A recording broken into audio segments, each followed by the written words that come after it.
Hello नमस्कार प्यारे विद्यार्थियों, आप सभी का आज के इस सेशन में स्वागत है। और आज का ये सेशन है बीएसटीसी फर्स्ट ईयर का जो विद्यार्थी तैयारी कर रहे हैं उनके लिए अति महत्वपूर्ण रहने वाला है। यूनिट नंबर आपके 2 है जिसका नाम है बच्चों की संकल्पना। इसके बारे में हम चर्चा करने वाले हैं। यूनिट नंबर आपके फर्स्ट के हमने 3 वीडियो अपलोड कर दिए हैं और जितने भी इंपॉर्टेंट प्रश्न हैं उनके और आगे के सेशन में मैं वीडियो लेकर के आ जाऊँगा। आप हमारे साथ लगातार जुड़े रहे और जितने भी अपने मित्र हैं उनको साथ इस वीडियो को शेयर ज़रूर करें। अगर आप भी हमारे यूट्यूब चैनल पर नए हो तो चैनल को सब्सक्राइब ज़रूर कीजिए। अगर आपने हमारे टेलीग्राम चैनल को ज्वाइन नहीं किया है तो आप ज्वाइन ज़रूर कीजिए, ताकि मैं आपको बीएसटीसी के संबंधित एवं विभाग की ओर से हर एक न्यू अपडेट को इस मेरे टेलीग्राम चैनल में डालता हूं। तो टेलीग्राम चैनल को ज्वाइन ज़रूर कीजिए। तो मित्रों, आज की हमारी जो सेशन है वो बचपन की संकल्पना को लेकर बात करने वाले हैं। सबसे पहले आपको इसमें यह समझना होगा कि बचपन की संकल्पना के अंदर इसके अंदर क्या क्या हमें पढ़ाया जाएगा, अर्थात हमें पढ़ना है।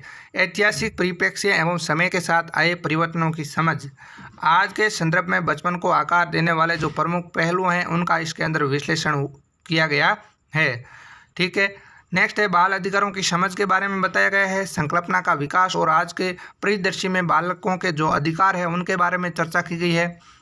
शिक्षा के मौलिक अधिकार, निःशुल्क और अनिवार्य बाल शिक्षा का अधिकार अधिनियम 2009 और राजस्थान के समेकित बाल संरक्षण योजना के कार्य जो संरचनाएं हैं और बाल अधिकारों को हनन को रोकने के लिए जो गठित समितियां हैं, इसके बारे में इस चैप्टर के अंदर बात की गई है। तो हमारा जो पहला प्रश्न है, ये पहला प्रश्न है मित्रों, बचपन की अवधि मानी जाती है। क्या पहला प्रश्न है? बचपन की अवधि मानी जाती है। तो इसका राइट आंसर होगा जन्म से लेकर किशोर अवस्था तक जो है वो बचपन की अवधि मानी जाती है। आपसे मेरा प्रश्न है, तो किशोर अवस्था है वो अंतिम किशोर अवस्था का अंतिम वर्ष कौन सा है वो आपको क्या है बताना है, कमेंट बॉक्स के अंदर बताना है। ठीक है। तो किशोर अवस्था का अंतिम वर्ष बताना है। कैसे, मतलब किशोर अवस्था किस वर्ष से किस वर्ष तक चलती है, तो आपको वह कमेंट बॉक्स के अंदर ज़रूर बताना है। तो बचपन की अवधि अपनी है वो जन्म से लेकर कहाँ मानी जाती है? किशोर अवस्था तक मानी जाती है। ठीक है। नेक्स्ट अपना दूसरा प्रश्न है, बचपन के विकासात्मक चरण किसे कहे जा सकते हैं? तो बचपन के विकासात्मक चरण को हम किसे कहेंगे मित्रों? उपयुक्त सभी को, यानी प्रारंभिक बचपन, मध्य बचपन और किशोर अवस्था, अर्थात उपयुक्त सभी को है वो बचपन के विकासात्मक चरण को कहे जा सकते हैं। नेक्स्ट अपना प्रश्न है तीसरा, बचपन की आधुनिक धारणा की उत्पत्ति का श्रेय दिया जाता है। तो बचपन की आधुनिक धारणा की उत्पत्ति का श्रेय किसे दिया जाता है मित्रों? जीन जैक्स रूसो को है वो बचपन की आधुनिक धारणा की उत्पत्ति का क्या श्रेय दिया जाता है? इंपॉर्टेंट प्रश्न है, बचपन की आधुनिक धारणा का उत्पत्ति का श्रेय किसको दिया जाता है? तो इसका राइट आंसर होगा जीन जैक्स रूसो को दिया जाता है। नेक्स्ट हमारा चौथा प्रश्न है, last child in the woods के लेखक कौन है? वेरी इंपॉर्टेंट प्रश्न है, सीधा एग्जाम के अंदर ये प्रश्न आ सकता है। Last child in the woods के लेखक है रिचर्ड। कौन है? रिचर्ड है इस पुस्तक के लेखक है। ठीक है। नेक्स्ट अपन बात करते हैं, पांचवा प्रश्न है हमारा कि बचपन की विशिष्ट चरित्र, स्नेह व दया भावना वाली अवधारणा का उद्भव किससे हुआ है? बचपन की विशिष्ट चरित्र, स्नेह हो गया, दया भावना हो गई वाली जो अवधारणा है, इसका उद्भव है वो किससे होता है? इसका उद्भव आपके परिवार से होता है। किसका होता है? परिवार से होता है। बचपन अर्थात बालक के अंदर चरित्र की विशिष्ट चरित्र कहाँ से निर्मित होता है? वह स्नेह कहाँ से सीखता है? वह दया भावना कहाँ से सीखता है? तो अर्थात बचपन के अंदर अर्थात बालक है वो इन सभी क्या है भावों को अपने परिवार से सीखता है। तो ये वेरी इंपॉर्टेंट प्रश्न है, एग्जाम के अंदर पूछा जा सकता है। नेक्स्ट है छठा प्रश्न, बच्चों के विकास की प्राथमिक एवं द्वितीयक संस्थाएं क्रमशः है। तो बच्चों के विकास की प्राथमिक कक्षा और द्वितीय कक्षा, यानी विद्यालय और परिवार और विद्यालय है। परिवार बच्चे के विकास की प्राथमिक संस्था है और विद्यालय है वो बच्चे के विकास की द्वितीयक संस्था है। तो इम्पोर्टेंट है ताकि आपके सीधे एग्जाम के अंदर ये प्रश्न पूछा जा सकता है। बच्चों के विकास की प्राथमिक और द्वितीयक संस्था कौन है? परिवार और विद्यालय है। नेक्स्ट अपन बात करते हैं आगे के प्रश्नों की। सातवां प्रश्न है हमारा, फिलिप एरिज के बचपन की अवधारणा किस वर्ग के बच्चों तक सीमित है? किसकी मित्रों? फिलिप एरिज के बचपन की जो अवधारणा है वो किस वर्ग के बच्चों तक सीमित है?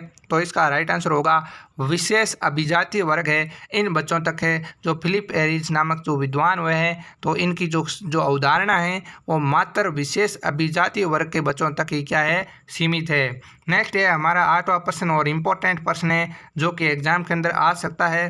संयुक्त राष्ट्र संघ बच्चों के किस संस्था के माध्यम से पूरे विश्व में कार्य कर रहा है? मित्रों, क्या प्रश्न है हमारा कि संयुक्त राष्ट्र संघ है वो बच्चों के लिए किस संस्था के माध्यम से पूरे विश्व में क्या है, कार्य कर रहा है? तो इसका राइट आंसर होगा यूनिसेफ के माध्यम से संयुक्त राष्ट्र बच्चों के लिए क्या कर रहा है, बच्चों के विकास के लिए पूरे विश्व के अंदर कार्य कर रहा है, बच्चों की देख रेख के लिए पूरे विश्व के अंदर कार्य कर रहा है, नए नए कानून अधिकार निकालता है। और ये आपका प्रश्न है डीएलएड परीक्षा 2018 के अंदर पूछा गया है, अब की बार वापस से रिपीट हो सकता है, इस बात को भी मित्रों ध्यान में रखें। ठीक है, नेक्स्ट है अपना अगला प्रश्न है कि बाल श्रम निषेध और नियम अधिनियम 1986 के अंतर्गत एक बच्चा वह है जिसने अपने 18 वर्ष पूरे नहीं किए हैं, यानी 18 वर्ष से छोटा बालक है वह क्या है, बच्चा है, क्या है, बच्चा है। ठीक है ना। बाल श्रम निषेध और नियमन अधिनियम 1986 के अंतर्गत एक बच्चा वह है कौन, जिसने अभी तक क्या है, 18 वर्ष पूरे नहीं किए हैं। नेक्स्ट है अपना 10वां प्रश्न, संयुक्त राष्ट्र कन्वेंशन 1989 में बच्चों के जिन अधिकारों को मान्यता दी गई उनमें प्रमुख है, तो उनमें प्रमुख कौन है?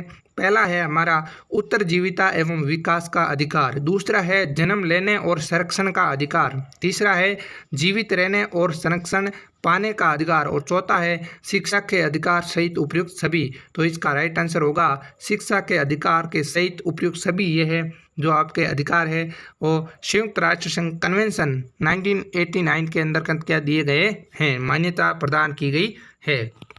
इम्पोर्टेंट प्रश्न है मित्रों, सीधा एग्जाम के अंदर पूछा जा सकता है। अगला हमारा 11वां प्रश्न है, नीचे कुछ कथन दिए गए हैं, वह कथन चुनिए जो अधिकारों के लक्षण को वर्णित नहीं करता है। तो वह बड़ों की ही सुनते हैं, ठीक है। लोग अपने अधिकारों की सुरक्षा की मांग कर सकते हैं, ठीक है, तो कर सकते हैं बिल्कुल। वह लोगों को एक संपन्न खुशहाल जीवन जीने के अवसर देते हैं। तो नीचे दिए गए कथन को वह कथन चुनिए जो अधिकारों के लक्षण को वर्णित नहीं करता है, तो वह लोगों को एक संपन्न खुशहाल जीवन जीने के अवसर देते हैं। ये इसका राइट आंसर होगा। नेक्स्ट है अपना 12वां प्रश्न, अधिकार सभी लोगों या नागरिकों के लिए उपलब्ध किए जा सकते हैं। तो ठीक है, ये अपना 12वां प्रश्न इम्पोर्टेंट है। अधिकार सभी लोगों व नागरिकों को उपलब्ध कराए जाते हैं, ठीक है। नेक्स्ट अपना अगला प्रश्न है, निःशुल्क और अनिवार्य बाल शिक्षा का अधिकार अधिनियम 2009 राजस्थान में लागू कब होता है? तो ये इम्पोर्टेंट प्रश्न है और ये मित्रों आपका अप्रैल 2010 के अंदर लागू होता है। कब होता है? अप्रैल 2010 के अंदर निःशुल्क एवं अनिवार्य बाल शिक्षा का अधिकार अधिनियम 2009 राजस्थान के अंदर लागू होता है। और ये आपके परीक्षा डीएलएड परीक्षा 2017 के अंदर प्रश्न पूछा गया है। अगला हमारा प्रश्न है 14वां, शिक्षा का अधिकार अधिनियम बाल केंद्रीय शिक्षा पर बल देता है। शिक्षा का अधिकार अधिनियम है वो बाल शिक्षा पर क्या देता है? बाल केंद्रीय शिक्षा पर बल देता है। मित्रों, कोई भी आपका जो अधिनियम है वो बाल शिक्षा पर केंद्रित है, किस पर? बालक के केंद्र में है। आप उठा करके देख लीजिए, हर एक जो है अधिनियम है बालक को केंद्र में रख करके बनाया गया है, ठीक है। नेक्स्ट है हमारा अगला प्रश्न है, जिस अधिनियम के माध्यम से जिस अधिनियम के अंतर्गत बच्चों को शिक्षा के अधिकार मुहैया कराते माता पिता अभिभावक का मूल कर्तव्य घोषित किया गया है वह कौन सा है? क्या प्रश्न है मित्रों? जिस अधिनियम के अंतर्गत बच्चों को शिक्षा के अधिकार मुहैया कराने माता पिता अभिभावक का मूल कर्तव्य घोषित किया गया है, तो इसका राइट आंसर होगा, तो मित्रों इसका राइट आंसर कौन सा होगा? 86वां संविधान संशोधन होने वाला है, ये इसका गलत आंसर है। नेक्स्ट अपन का अगला प्रश्न है, राजस्थान में कक्षा 1 से 12 तक के सभी विद्यार्थियों हेतु राजकीय शिक्षण शुल्क से मुक्त कर दिया है। तो किस दिन से किया है मित्रों? 22 सितंबर 2008 से है। राजस्थान में कक्षा 1 से 12 तक के सभी विद्यार्थियों को क्या है, राजकीय शिक्षण शुल्क से मुक्त कर दिया गया है। इम्पोर्टेंट प्रश्न है, कब? 22 सितंबर 2008 से कर दिया गया है। अगला हमारा प्रश्न है कि बाल अधिकारों की सुरक्षा आवश्यक है। क्योंकि बाल अधिकारों की सुरक्षा क्यों आवश्यक है? क्योंकि वह अपने अधिकारों के बारे में क्या है नहीं जानते हैं, वह अपने अधिकारों का उपयोग करना नहीं जानते हैं, वह बड़ों को सुनते हैं। तो इसका राइट आंसर वह अपरिपक्व होते हैं। इसलिए मित्रों आपके बाल अधिकारों की सुरक्षा आवश्यक है। क्योंकि बालक है वो क्या होते हैं, अपरिपक्व होते हैं, वह हर एक चीज़ को, हर एक विचार को समझ नहीं पाते हैं। क्योंकि बालक के अंदर क्या है, इतना अपरिपक्व रहता है बचपन के अंदर। ठीक है, नेक्स्ट है अपना हमारा अगला प्रश्न, निम्नलिखित में से कौन सा कथन बाल अधिकारों की सुरक्षा से मेल नहीं खाता है? तो इसका राइट आंसर होगा फुर्सत की समयावधि से शिक्षण करना। फुर्सत की समयावधि से क्या है, शिक्षण करना। यह क्या है, बाल अधिकारों की सुरक्षा से मेल नहीं खाता है। अब इसके अलावा लोगों को भागीदारी करने के लिए प्रोत्साहित करना, बच्चे को मुक्त रूप से अभिव्यक्ति की अनुमति देना और व्यक्तिगत भेदों को सम्मान करना, ये बाल अधिकारों की सुरक्षा से मेल खाते हैं। नेक्स्ट है अपना हमारा 19वां प्रश्न है मित्रों, राजस्थान राज्य बाल अधिकार संरक्षण आयोग का कार्यकाल जिस नगर में अवस्थित है वह कौन सा नगर है? तो इसका राइट आंसर होगा जयपुर। राजस्थान राज्य बाल अधिकार संरक्षण आयोग का कार्यालय, मित्रों सॉरी मैंने कार्यकाल बोल दिया था, यहाँ कार्यालय। ठीक है, राजस्थान राज्य बाल अधिकार संरक्षण आयोग का कार्यालय किस नगर में? मित्रों जयपुर के अंदर है। और इम्पोर्टेंट प्रश्न है, सीधा एग्जाम के अंदर पूछा जा सकता है। अगला हमारा नेक्स्ट 20वां प्रश्न है, ICPS का पूरा नाम क्या है? तो ICPS का पूरा नाम है समेकित बाल संरक्षण योजना। क्या है? समेकित बाल संरक्षण योजना। इंपॉर्टेंट प्रश्न है, एग्जाम के अंदर पूछा जा सकता है। अगला हमारा प्रश्न है मित्रों, बचपन एक प्राकृतिक घटना नहीं होकर समाज की रचना है, ये मत किसका है? बचपन एक प्राकृतिक घटना नहीं होकर के क्या है, समाज की रचना है, ये मत किसका है मित्रों? ये मत है आपके फिलिप एरिस का मत है। किसका है? फिलिप एरिस का मत है।